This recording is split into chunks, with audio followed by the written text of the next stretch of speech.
Good morning. Welcome. This is Angela Coulter, your Consciousness Transformation Ascension Guide and creator of Trinity Energy Progression, bringing you this week's Living the Shift live stream podcast. And I'm going into a topic today that it was funny because I thought I was going in one way, and then I got this morning, nope, that's for your other podcast, which is Ascended World, which comes out every Monday with my friend Sarah C. Avignoni. But today, I am here and talking about magic and science. And actually, I'm going to start with magic versus science, because that's what we believe we have to do. So what's really interesting is that it's a very different. So we tend to get into this, right? And there's this like age-old debate, right, about science versus what we call magic, right? So whether it's metaphysics or what we call supernatural, or we have so many terms, different terms for the same thing. So the reality, though, is this: like when we step back, it's really just about definitions. And right now, like also referring to my other podcast, The Ascended World, with my friend Sarah, that we do, is we've been talking a lot about definitions and how we define things right now. And when we define something, we actually limit the way we create, because when we hold certain definitions, we hold certain beliefs around it. So therefore, we believe we have to sort of create something around those definitions. So that's happening a lot with our creation. So that's I'm jumping sort of over into the woo-woo, but it's not really. So that's the funny thing, is we call it woo-woo. Many people call it woo-woo, or whatever you want to call it. And yet, here's the funny thing. Say you went 200 years into the past, which is, top of mind right now because of the whole, like, I've been watching the Outlander show. And so say you went 200 years into the past, right? And you brought your phone, right? And just your iPhone, pictures, electricity, a car or something like that. What if we actually brought those back there? What would they say? Right? You know what they would say? What kind of sorcery is this? Hi, Kathy.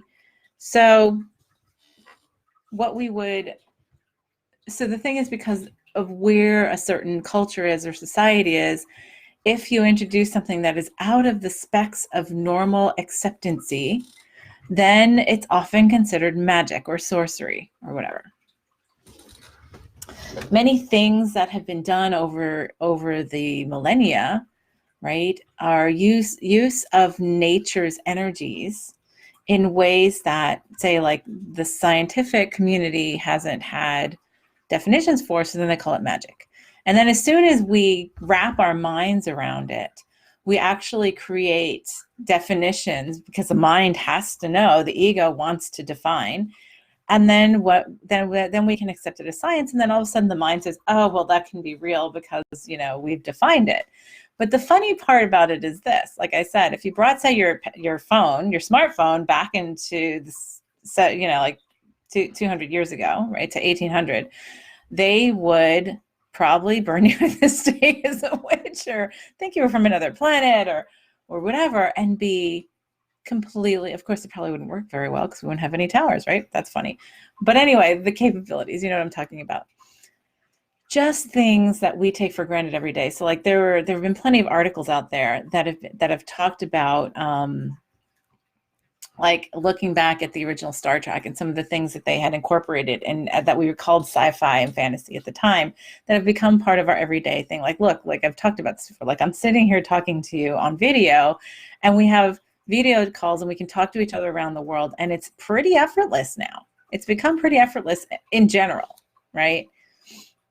So these are technologies that we've developed through science, that we've developed through understandings that are beyond where we have been. And so, people talk about science and say, oh, it's this constant quest for, the more expanded thing for what's next and whatever. And it's like, but the thing is it's sort of like a chicken and the egg thing, right? We talk about chicken and the egg, and what comes first. But the reality is this: the existence of the multiverse in its creation and consciousness exists. And our minds are created in separation and duality. Our minds, run by the ego, are tasked with exploring separation and individuality and separation and lack and balance, right? Yin and yang and all that kind of stuff. So the mind wants to define, and definition by definition would be putting a box around something so that we can grasp it in a consistent way, somewhat consistent way. Will create science from those definitions. So therefore, the consciousness really is first, and it's really because it exists, whether you want to define it or not, right? Whether the mind defines it or not, it's there. The energy of the universe, whether you want to call it source, spirit, God, energy, it doesn't matter. We all agree that the multiverse is made up of this energy, which we can call consciousness, right? So we're all a part of that. And then in the duality and separation, we create all of these facets of this amazing bajillion faceted, diamond, or whatever, if you want to look at it that way, or a multiversal symphony, right? So what I find really interesting is how we still have so much of a battle. Like, we get so mental about this battle of science versus metaphysics, or science versus what they call, like woo-woo, right? Yet the funny thing is that it's just because we don't have a definition for it yet. So if we don't have a definition for it yet, then all of a sudden, people are saying, well, it's not legitimate. Because we have this interesting thing that goes on, right? So there's more and more of us who are focusing our understanding and remembrance on our connection as this consciousness of the multiverse. And as we do that, we realize that we can far surpass the definitions and the boxes that the science we have of today can define, right? So and so we work in that, and then the people who are very scientific or very very definition minded or textbook minded say, well, there's nothing in the textbooks that say that this can happen, so therefore it must be your imagination, until we prove it. Well, what's interesting is, look at the entire field of quantum physics.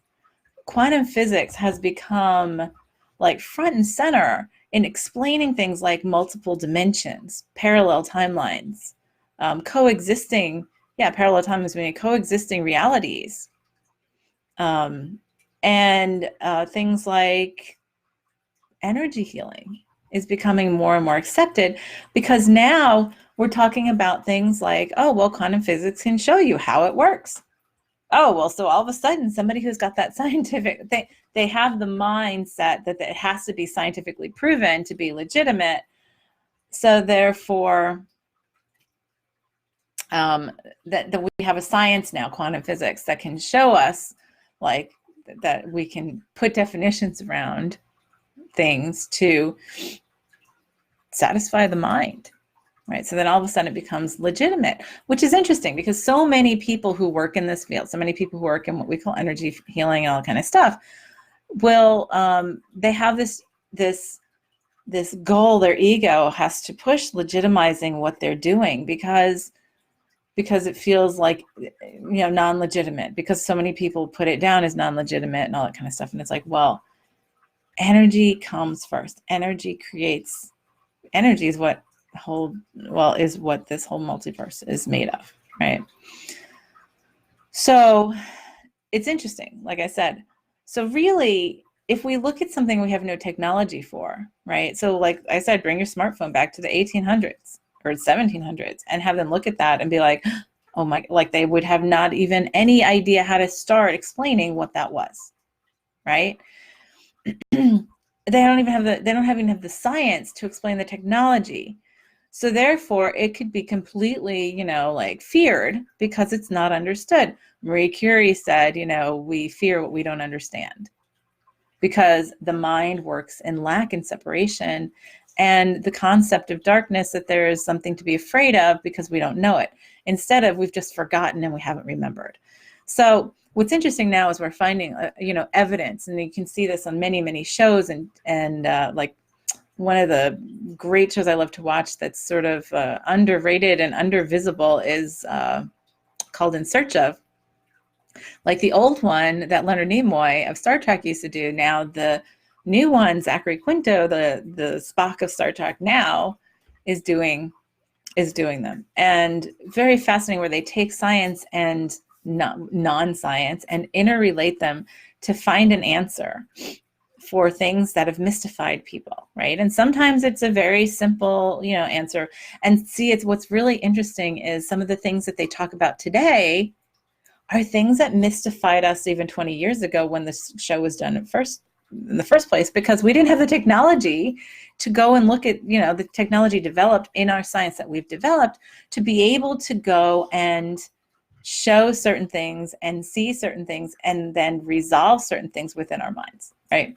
So the reality is what's really funny. We sit here and we do all this stuff to try to prove ourselves as legitimate. And, it's really funny. Like I see there are certain practices, energy healing practices, that like strive to put so much documentation together about like proving its effectiveness so that it can be like legitimized and accepted, when the reality is we already know it works, right? There's there's so much out there now. There's so much literature out there now, so much research, so much that shows how energy healing works, how metaphysics work, how like what we call metaphysics work, how supernatural stuff works. And it's really interesting. Like I laugh because more and more I keep on seeing like articles that are out there that talk about, oh, well, science has shown now that, or scientists have now shown that you go into different dimensions when you sleep. Or science has shown that we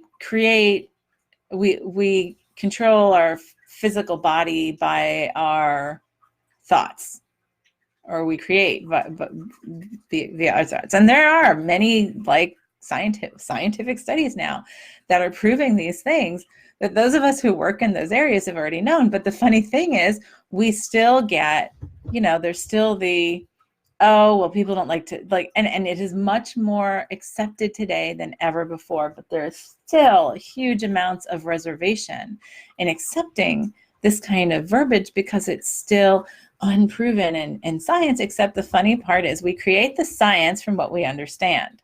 So for us to create the science is for us to remember and let ourselves immerse ourselves in these things that are different and beyond the scope of what we call definitions and textbooks and all that kind of stuff. So part of why I feel like when I work on this stuff, what I've been doing for now full-time for 9 years, is that I walk into everything with an open mind and an open heart, allowing all possibilities. And I don't nix the things that come to me. I don't call them ridiculous. It's taken practice, right? Because there are things the mind says, oh, that can't be true. That can't be real. But the funny thing is it always comes around to something that makes sense. It always comes around to something that ties together, even if we can't put a nice, neat little bow around it. So, we're coming across now with our new technologies, the ability to find civilizations on this planet alone that are far older than we have ever thought people lived in, consciousness or in advanced technology, right? Because technology, we want to connect with science, right? And and yet we're finding more and more civilizations from millions of years ago or whatever that show proof in our dating of the materials and stuff that they had advanced technologies.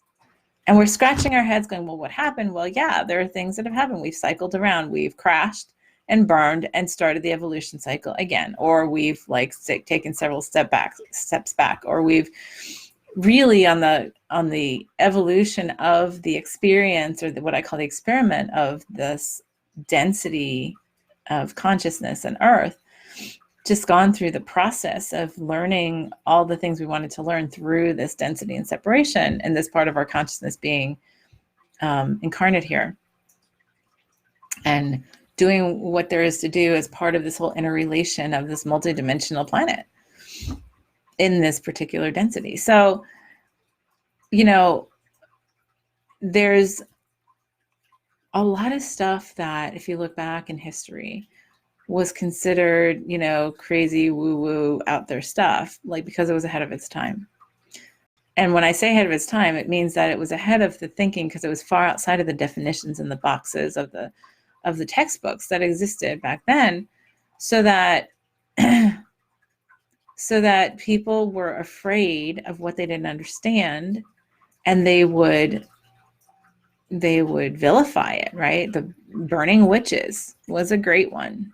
Yes, a lot of it had to do with political power and keeping women in their place during patriarchal evolution, but there was plenty of it that had to do with, I don't understand this, so therefore we have to put it away. We have to get rid of it because it's dangerous. It's scary. It's it's something that we don't understand, and it can do this, right? So it's interesting. I have these conversations on a regular basis with my soul tribe of things about teleportation, telepathy. My experience of telepathy is so very different from what we think it is in the textbooks, which is starting to evolve. But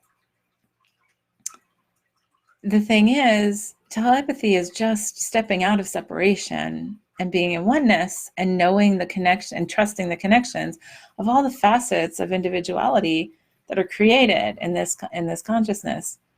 And when we do that, we connect seamlessly, because then we're of one consciousness. And then literally I'll just get, the other day I was just literally sitting there going through mail, and I got called this person that I just hadn't talked to or whatever. And I just literally just picked up the phone and called them, and they laughed. They were like, this is so funny, because I literally was just sending you this long text, because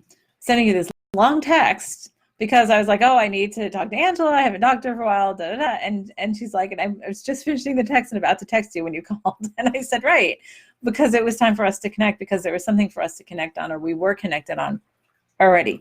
So this is really an important thing,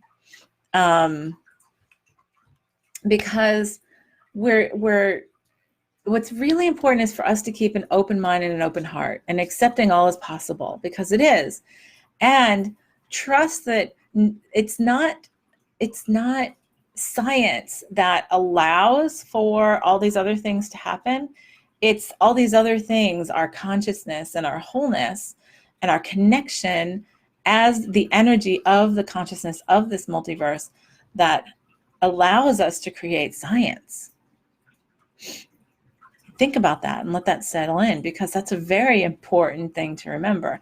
Again, we're going to the chicken and the egg, but science is created from our minds, and our minds are created from separation.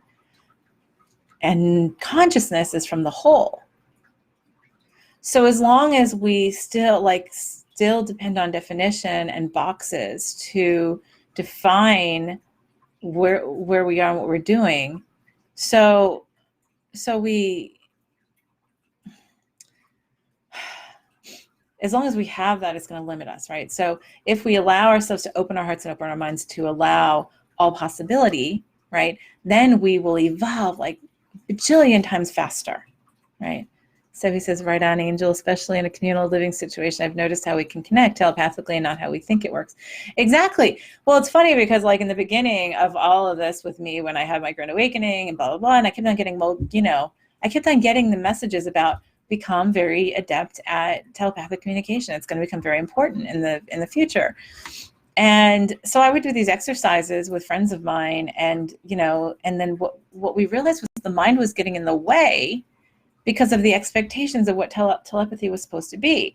So we were then judging ourselves for not doing it right because blah, blah, blah, because we weren't doing it this way or whatever. However, when I let go of that entirely, those expectations and that definition, it was simply, it became easy and effortless, because then what happens is this: I'm guided to say something, and I say it, right, in the company of whoever is there to hear it, whether it's to call somebody to talk to them, to get on the air and talk about this kind of stuff, to post a message somewhere on social media or send an email or whatever. And 99 times out of 100, I'm not even sure why I'm saying it or why I'm posting. Like, it was really funny because today I was coming on thinking I was going to do one topic entirely. And then it was like in meditation this morning, I was like, no, this is an important thing to talk about now. So I was like, okay, obviously it's important for whoever is going to be able to see this, whether it's today live or, 20 years from now, it doesn't matter. But somehow things will align serendipitously throughout the multiverse so that whoever needs to see it to remind themselves will get it.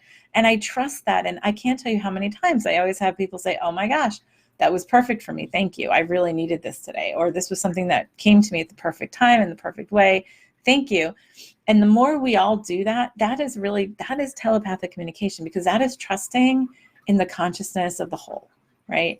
And I don't do it with intention of expectation. It's to just put it out there because it's for some reason it will help somebody in some way, including me sometimes when I'm talking it out, then I see something that I don't see. So this is the thing, right? So my vocabulary long ago went well beyond scientific validation. I find it interesting and fascinating that science is catching up. And it is doing its best to catch up, but it will never be fully there because we define through science and then we limit by definition. So the thing is that's really funny is how we talk about science is the thing, right? And the consciousness factor is not, and yet it's really the other way around, right? Because the consciousness factor is the wholeness, and it's the everything's included and possible. And that science is a small part of what we can define on how we create a definition on functionality, which is very 3D. So he says, stepping into our power, fully stepping in for me is fully knowing, believing, thinking that I am the universe and have access to all and everything. Flipping the script on the programming. Exactly. Because we're programmed to believe that, what you are taught is what is, right? And that's really the challenge that we have in accepting our consciousness. We have a lot of friction going on. There's a lot of physical situations that are happening for people all over the place in their bodies. They're having a lot of conflict stuff. So you have a lot of immune system disease. You have a lot of things where the body's sort of attacking itself because we have this growing consciousness of remembrance, and the mind is trying to control it by saying, no, I was taught this. This is how it has to be. This is what I have to follow. And so you have this internal battle going on. So I have a lot of people that I've talked to and worked with and over the years on this, where really the biggest friction that's going on within them is that consciousness of knowing, and then the thought of needing to define. And so, or limit and say, because this is the way I was taught, whether it was I was brought up in this religion and this religion says I can't do this or that this can't be. I was brought up in this kind of society or a household that only this can happen this way, right? And then you even have that with practices of all kinds, saying, okay, well, I've done this practice for all these years, and this practice says that you have to do this way, but really, I'm really being pulled to do it this way, but it's not as effective because I'm being pulled into doing it the way that I was taught, because my mind says, because I was taught and it was, in the textbooks, then that's the way it should be. Well, the funny thing was, early on in my journey, on my active journey here, I got very clearly that medicine, like as we look at it, like Western medicine was going to stop working. And what's interesting is how more and more that's happening. And it's because it's only taking us so far, right? And we've let it become a crutch, and we've externalized the stuff by the definitions that we've created by all the research and Well, because it's time for us to listen to the consciousness. So that's why we have all this friction going on, because we think we're supposed to listen to the science. We think we're supposed to listen to the medical textbooks or to the textbooks or whatever. But really, it's the consciousness is where it starts. So what's really more important than everything else, really more important than the textbooks, I will say that really more important than any schooling that you will ever get outside of you is to trust that on the in.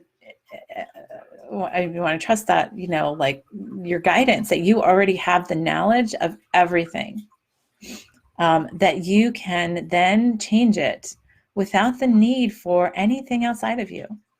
Sevi says, oh yes, and may I add, our endocannabinoid system, which mirrors plants, has been deprived. So the mind-body loop has also had to also connect my most recent understanding. Yes, and Sevi works in that, or has dedicated herself to that, which is beautiful. And we're just, and by listening to the consciousness of ourselves and around us versus like limiting ourselves to the textbook definitions, then good morning, Laurel. Then we can expand then we do expand the textbooks, right? So things that are coming up today were unknown 5 years ago, or 10 years ago, or 2 years ago, or a month ago. So what's really a big thing right now that I've been watching in consciousness, it's been showing, it's like, we limit ourselves with words. And I've been teaching that and talking about that for a long time. Words are a tool that express and define an understanding, right? So again, we're limiting by doing that. Yes, be our own guide, not that which is external to us. Exactly. And so I forgot, now I just totally lost my train of thought. My train of consciousness, actually. Oh, where did I go with that? Where was I going with that? So, oh, I know. So the word, it's funny, the word, I lost the word because I went out there. So when we create things in words and we explain them in words, no matter how much I can explain them here, most of what I do and set myself up to do is to energetically be able to convey the remembrance and to each individual beyond the words. So even though the words help, it sort of takes the mind out of the way so the consciousness can open up and remember, right? And that's more important. Like, so more and more we're starting to see things like a lot of sound and frequency things are coming up. Things about how frequency connects with frequency and changes things and creates things and whatever. And that's because that's before words. Frequency is really part of the energy, is really what energy is as we define it. And that's still a limitation throughout the multiverse, right? So I see things that are pretty fascinating.